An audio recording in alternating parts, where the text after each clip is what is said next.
Today we're looking at a modern day runner from Adidas that is somehow packaged in Adidas Classic box. I was really surprised because I have another colorway to show you in a separate video, and this one is packaged in the normal Adidas Performance modern day boxes. You guys know the black with the gray stripes, but this one is in the classic one.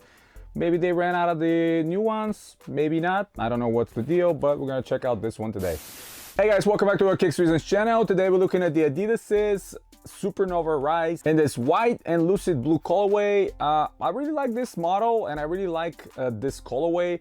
In fact, I actually bought the original colorway, I mean the release colorway, what they call it, which is kind of across the board of all the runners from Adidas. Pretty much every model had that same colorway.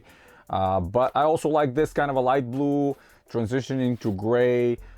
For more of a casual wear. These are, performance runners. Obviously, they are retail price $140. I wait for them to drop on a deep discount, got them under 60.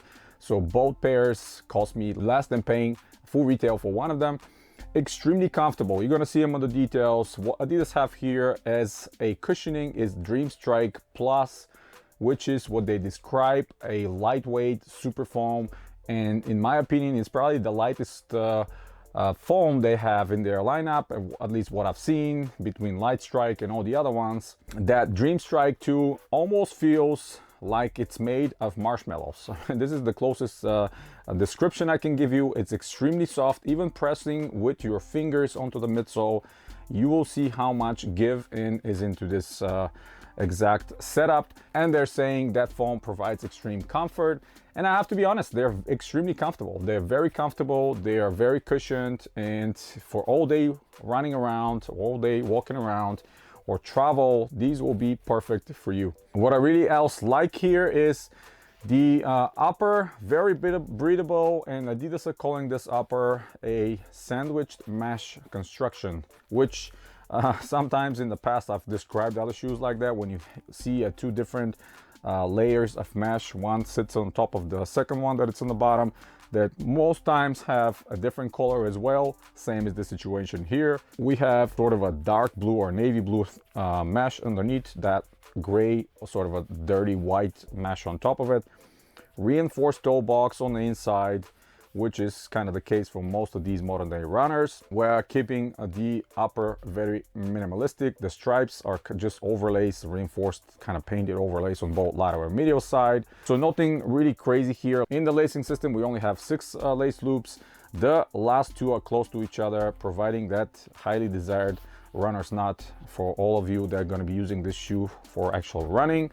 Tone is well padded. It's not the most extremely well padded, but the laces are flat, and that doesn't give you any kind of a pinching points or any discomfort on top of your foot. At least I'm not seeing or feeling any of that stuff.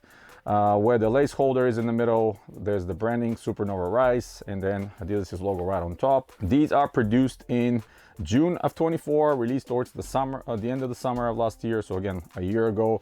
There's already a Rise 2 model on Adidas's website, and honestly, I can't see any major differences with that first iteration. The only difference I see is in colorways and overall like a construction of the upper. Materials are the same, cushioning is the same, midsole, outsole, it's probably exactly the same, at least from what I can see. It is nothing different here. And speaking of outsole, we have Adiwear outsole, no continental rubber here, nothing is specified about any fancy rubber on the outside, but still Adiwear is good. The only thing that is really surprising to me here is I'm not seeing any torsion or torsional plate here.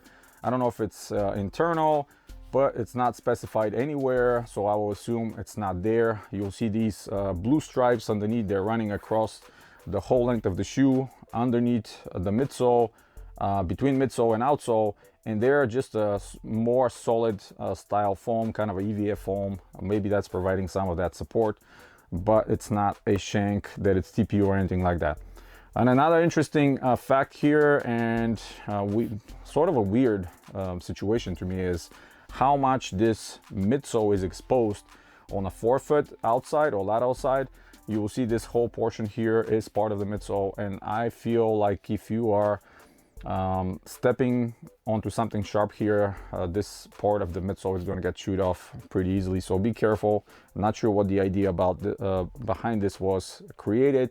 I would love to see a complete coverage of that foam from the outsole, because that foam is extremely soft. Adidas' logo on the toe lip in the front, Adidas' logo on the heel as well, and we have kind of the obligatory exaggeration of the lateral side heel, providing better striking to the pavement and kind of a water management when you're running, channels it out of the side. And if I pull the insole out, the insole is very nice.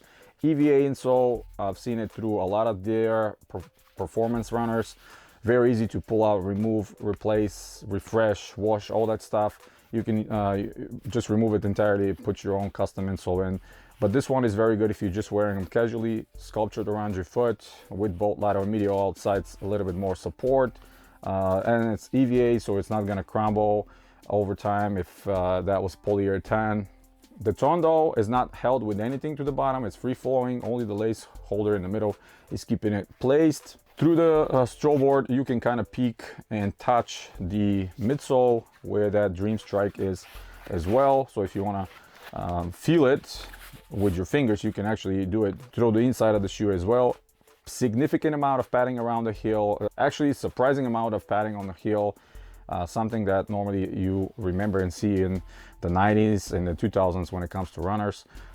They keep it more minimalistic these days, but I don't complain. I absolutely love that. When it comes to size, I went half a size down per usual with these modern ones to fit me in perfect way. Otherwise, I'm a little bit floating in these if they go to my perfect size. But if you are maybe wearing a brace or you contemplate using custom insole, maybe true size will be better for you. Other than that, for casual wear and everyday wear, I think they're extremely comfortable. The drop is only 10 millimeters between the heel and the forefoot. We have 36 millimeters in the heel and 26 in the forefoot height, so the only 10 millimeter drop. And overall, I love this colorway. I'm gonna show you the other one, like I mentioned, in a separate video as well. Both of them are very nice. Both of them I like a lot. Both of them I'll be wearing when the weather is warm, and still is warm out here down south. So definitely they're gonna be going into my feet. So yeah, that's pretty much it, guys. Hit the thumbs up if you like the video. Stay tuned to the channel. Subscribe if you're new. Check out some of the other videos coming very soon. And as always, guys, you have a wonderful day.